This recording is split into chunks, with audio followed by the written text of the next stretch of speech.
आज मैं आपको एक ऐसी बच्ची से मिलवाने जा रही हूँ जिसने 3.5 साल की उम्र में शजरा नस्ब को याद किया था। जब मौलाना तारिक जमील साहब को मालूम हुआ तो उन्होंने इस बच्ची को ढूंढने के लिए 3 साल लगा दिए कि आखिर ये बच्ची है कौन। तो बाबा ने कहा था कि अगर आप याद कर लोगे तो मैं आपको मदीने ले जाऊंगा।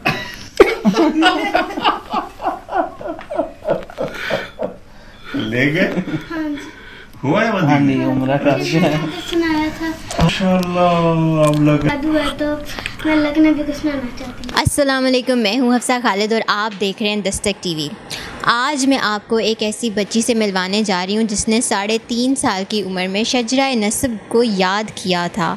पाकिस्तान में सन 2000 में मौलाना तारिक जमील वो पहले शख्स थे जो रोज़ा रसूल पर गए और वहाँ जाके रो कर उन्होंने शजरा नस्ब पहले तो याद किया और वहाँ जाके इसको पढ़ा। मौलाना तारिक जमील साहब अपने हर बयान में इस बात का जिक्र करते हैं कि जब उन्होंने शजरा नस्ब मदीना में रोज़ा रसूल पर जाकर जब पढ़ा तो उनकी आंखों में शदीद किस्म के आंसू थे। जब मौलाना तारिक जमील साहब को मालूम हुआ कि एक छोटी सी बच्ची जिसकी उम्र 3.5 साल है और उसने शजरा नस्ब को याद किया है तो उन्होंने इस बच्ची को ढूंढने के लिए 3 साल लगा दिए कि आखिर ये बच्ची है कौन। आइए आज हम आपको इस प्यारी सी बच्ची से मिलवाते हैं और इन्हीं से जानते हैं कि इन्होंने 3.5 साल की उम्र में शजरा नस्ब को याद करने का क्यों उनके जहन में ख्याल आया कि उनको याद करना चाहिए। अस्सलाम वालेकुम मरियम। वालेकुम अस्सलाम। कैसी हैं आप? मैं ठीक हूँ।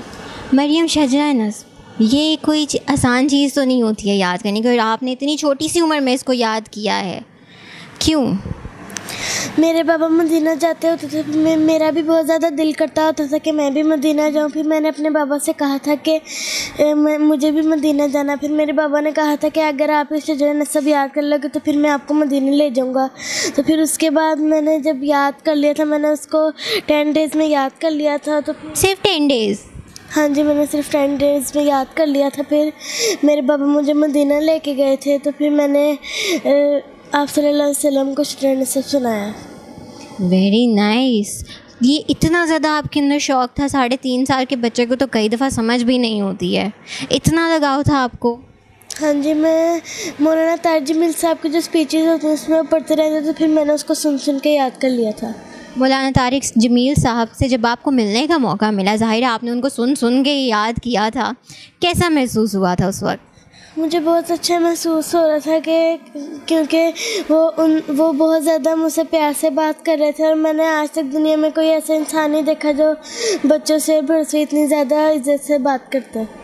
मौलाना तारिक जमील साहब को तो पूरी दुनिया से लोग, उनके बहुत ज़्यादा फॉलोअर्स हैं और एक शख्स जिनको आप पसंद करें वो ख़ुद आपके दर पे आए, आपसे बात करना चाहे तो ज़ाहिर है एक फ़ख्र की बात होती है, आपको अच्छा महसूस होता है। मैं मरियम आपसे जानना चाहूँगी कि आपने शजरा नस्ब को याद किया है, ठीक है, इसके बारे में हमें बताएं। बहुत से लोग हैं जिनको नहीं पता ये क्या है, तो हमें थोड़ा सा एक्सप्लेन करें। ठीक है, ये शजरा नस्ब जो होता है वो आप सल्लल्लाहु अलैहि वसल्लम की जो फैमिली ट्री होती है, जैसे पहले आप सल्लल्लाहु अलैहि वसल्लम होता है, फिर उनके पापा, फिर दादा, फिर परदादा। हज़रत मोहम्मद सल्लल्लाहु अलैहि वसल्लम में एक वाहिद शख्सियत हैं जो जिनका शजरा नस्ब हज़रत मोहम्मद सल्लल्लाहु अलैहि वसल्लम से लेके हज़रत आदम अलैहिस्सलाम तक है और ऐसा किसी का भी शजरा नस्ब नहीं है। ये हमें आप सुनाएंगी? अल्लाह के नबी, मैं आपसे बहुत प्यार करता हूँ, मैं आपको सलाम पेश करती हूँ। अल्लाह के नबी, आप सच्चे, आपकी नस्ल सच्ची, आपकी जद सच्ची, आपका शजरा नस्ब सबसे आला, आपकी ज़ात अल्लाह के बाद सबसे आला, आपके मर्दन में राख का पर्दा और अल्लाह ताला ने आपको ज़िंदगी दी है। मोहम्मद सल्लल्लाहु अलैहि वसल्लम बिन अब्दुल्लाह बिन अब्दुल मुत्तलिब बिन हाशिम बिन अब्दुल मुनाफ बिन कुसै बिन किलाब बिन मुर्रा बिन काब बिन लुबई बिन गालिब बिन फ़हर बिन मालिक बिन नज़र बिन किनाना बिन खुज़ैमा बिन मुदरिका बिन इलियास बिन मुज़र बिन नज़ार बिन मौत बिन अदनान बिन अवद बिन हमीसा बिन सलामान बिन औस बिन बऊस बिन कुम्बाल बिन उबई बिन अवाम बिन नाशिक बिन ज़ा बिन बलदास बिन अदलाफ बिन ताबिक बिन जाहिम बिन नाहिश बिन माही बिन ऐफ़ी बिन अबकर बिन उबैद बिन दुआ बिन हमदान बिन संबर बिन यसनबी बिन हसन बिन यलहन बिन इरवा बिन ऐज़ी बिन ज़िशान बिन ईसक बिन अतनाद बिन लिहाम बिन मुकस्सर बिन नाहिद बिन ज़ारे बिन समी बिन मज़ी बिन इवक बिन एराम बिन किदार बिन इस्माइल बिन इब्राहीम बिन आदल बिन नहूर बिन सरूज बिन रऊफ़ बिन फ़ायज बिन आबिल बिन फशाद बिन साम बिन नूह बिन लामिक बिन मुतशालिक बिन इद्रीस बिन यरद बिन मलहलील बिन किनान बिन अनूश बिन शीशब बिन आदम अलैहिस्सलाम। माशाल्लाह माशाल्लाह मरियम, ये जो आपने अपनी इतनी छोटी सी उम्र में याद किया है और जिस तरह से आपने हमें सुनाया है, ये एक बहुत ही बड़ी बात है। नाज़रीन, मैं यहाँ पे एक चीज़ भी मेंशन करना चाहूँगी कि मरियम अभी 6 साल की उम्र है मरियम की, और मरियम अपने से कई बड़े बच्चों को जा के लेक्चर्स देती हैं। उसके हवाले से मरियम हमें कुछ बताइएगा कि आप किस तरह के लेक्चर्स देती हैं यूनिवर्सिटी के बच्चों को। एक स्कूल की बच्ची यूनिवर्सिटी के बच्चों को लेक्चर देने जाती है, कैसा लगता है छोटी सी टीचर? मुझे बहुत अच्छा फ़ील होता है कि इतने बड़े लोग हैं। वो तो मैं तो अभी स्कूल में पढ़ती हूँ, तो फिर मैं सीधा यूनिवर्सिटी में जा रही हूँ, उनको लेक्चर दे रही हूँ। मैं उनको भी अल्लाह और उसके रसूल की तारीफ़ बताती हूँ।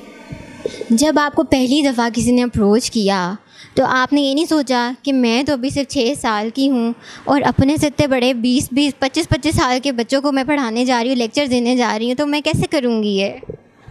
नहीं, मुझे कोई ऐसा फ़ील नहीं हो रहा था कि मैं पहले भी अल्लाह और उसके रसूल की तारीफ़ करती हूँ, तो फिर मैं उनको भी अल्लाह और उसके रसूल की तारीफ़ सुनाने जाती हूँ। मरियम, एक चीज़ आप मुझे बताइएगा, आप मौलाना तारिक जमील साहब से मिली हैं, तो उन्होंने आपको क्या कहा था, क्या तोहफ़ा क्या दिया था आपको? पहले जब मैं उनके पास गई थी तो फिर उन्होंने मुझे बहुत ज़्यादा अच्छे से उन्होंने मुझसे सलाम किया था, और फिर उसके बाद उन्होंने कहा था कि आप मुझे शजरा नसब सुनाओ। तो फिर मैंने जब उनको शजरा नसब सुनाया था तो उन्होंने कहा था कि ये तो इतना मुश्किल होता है, आपने कैसे याद किया था। तो फिर उसके बाद उन्होंने मुझे एक गिफ्ट भी दिया था। क्या गिफ्ट दिया था वो भी तो हमें बताएं। उन्होंने मुझे मनी दी थी। मनी दी थी, माशाल्लाह। और मौलाना तारिक जमील साहब ने मुझे इस्लामिक चाइल्ड स्टार का लक़ब भी दिया था। Wow, Islamic child star!